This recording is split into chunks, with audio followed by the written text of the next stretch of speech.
I think that there's a high premium placed on intelligence. I think that there's a high premium placed on intelligence. Bum, bum, bum, bum, bum, bum. Did you all just hear that? D.L. Hughley says, I think there's a high premium placed on intelligence. I want you all to remember that. This is D.L. Hughley. This is the base of this guy, right there in a nutshell.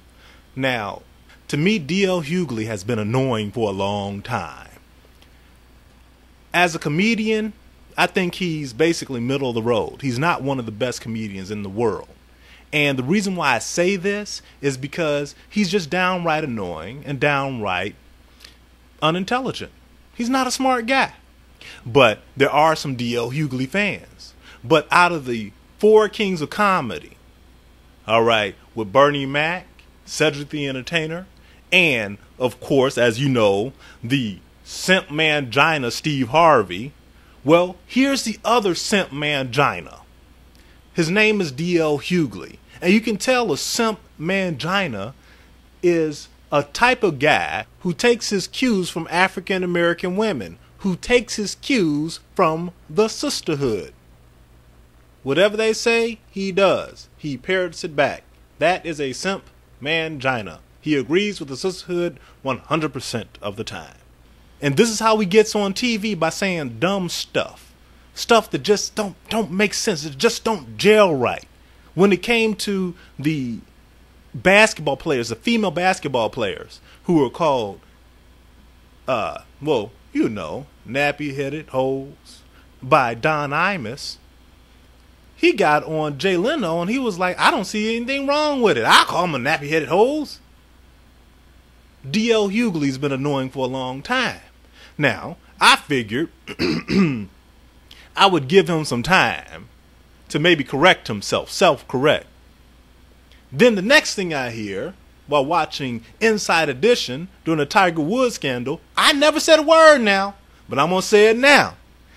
This moron actually compared Tiger Woods to O.J. Simpson. This is similar to the O.J. trial in that it is race, it is a star athlete, it's a young blonde woman involved, and I think it invokes, although certainly we don't have the tragedy of two people being dead, it taps into that kind of very visceral reaction that people have with race. An unsettling comparison, but things that are not similar. No bloody gloves, no dead bodies, no court case, no racist police officers, i.e. Mark Furman, no star lawyers on the defense side, no star lawyers on the prosecution side, no defense, no prosecution, no Johnny Cochran, no exhaustingly long chase of a white SUV in Los Angeles, California, no best friend riding with him, no mask, no cash, no sunglasses, no houseboy by the name of Kato Kalin. Tiger Woods is not retired. Tiger Woods was not in any Naked Gun movies. No civil suit. Basically, the bullshit that D.L. Hughley is trying to keep in people's minds is that if you are black and in an interracial relationship with a blonde woman, you are effectively a murderer. D.L. Hughley is a moron. Well, there's a lot of damn sports figures in the world. Do all the black ones have to be compared to O.J. Simpson? But see, again, that's the intelligence level of D.L. Hughley. And my thought is that one of my basic fears for black people, especially black men, is if they associate themselves with African American women. And again, remember these words that he just said. He says, I think that there's a high premium placed on intelligence. Just remember that. That's crazy. A high premium placed on intelligence. Really? Do you use a Mac or a PC? Because either one of them have a high premium. And either one of them came from intelligence. So let's get to why I'm talking about D.L. Hughley. If you're wondering why the African American race is a little bit screwed up, is because of dumb men like him, connected to dumb women like Sherri Shepard. Honestly, I think that Sherri Shepard and D.L. Hughley's wife is one and the same. They're interchangeable to me. They're interchangeable to y'all because you know that Sherri Shepard is part of the sisterhood. She's silly, confusing, just like in the sisterhood. Just like all these African American women who are connected to the sisterhood. Their thoughts are in a circle. And guess who else's thoughts are in a circle? D.L. Hughley. The segment in which they were in, which they were just spreading the most ridiculous lie ever told, was about gay men being denied the ability to donate blood to hospitals because of the high risk of AIDS and HIV. Now, what they do in turn is to make this about black men and it being black men's fault that African American women have a high rate of AIDS and HIV, higher than everybody else, including black men as well as gay men, as well as white men, white women, and everybody else on the planet. Now, if you think about it, if they're higher than black men, how is this possible unless there's something else going on? Welcome back. You know, the FDA guideline says that if a man has had gay sex in the past 30 years, that he can never give blood. 30 years? 30 years. If you ever had sex, apparently, the way I read it, that a man can never give blood, and due to an elevated risk of HIV and hepatitis B. And they just reaffirmed that. Everybody thought it was kind of antiquated, but the FDA recently reaffirmed that that was going to be their position, and a lot of people find that controversial. Maybe offensive.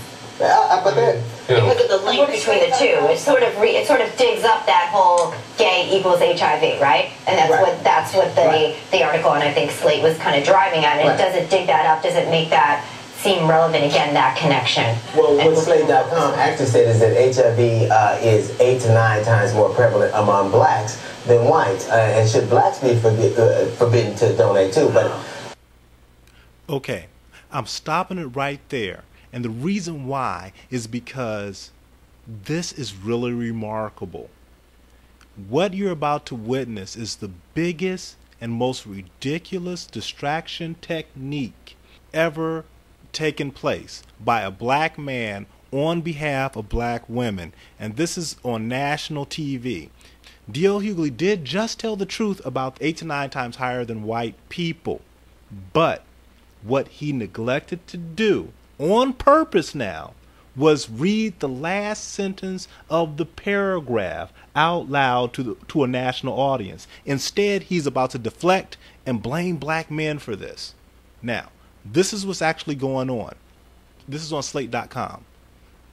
So, a 15-fold difference is good enough to warrant a group exclusion. They're talking about gay people now. How about a 9-fold difference? According to the Centers for Disease Control, HIV prevalence is 8 to 9 times higher among blacks than amongst whites. In HIV incidence, the rate of new infections is given every year is 7 times higher. For black women, HIV prevalence is 18 times higher than for white women. Look, ignore the white woman part. That's not what's important. What's important is that 18 times, an 18-fold difference beats out a 15-fold difference. So Slate wasn't actually talking about black men. What was going on was a means to an end. By talking about black people, it was showing exactly what the discrepancy is. You're talking about 15-fold for gay people and an 18-fold for African American women. So if gay people are going to get banned, they're saying to ban African American women. D.L. Hughley is not telling you the full truth. He's deflecting and deceiving you. And that's only one of 2 things they're actually trying to hide. The other is that African American women have a nasty habit of having sex and procreating with criminals. But they're never going to say it. Instead, they're going to throw the black male label under the bus in order to save the black female label. Now on to the biggest deflection and distraction ever recorded on television. But that's an interesting thing, because I think that when you look at the prevalence of HIV in the African American community, it's primarily young women who are getting it from men who are on the down low. That's Here the thing. you go, some saying men. What the down low is, I'm gonna pick And he doesn't mention thugs. Like, and the white women were like, what does the disabled have to do with it?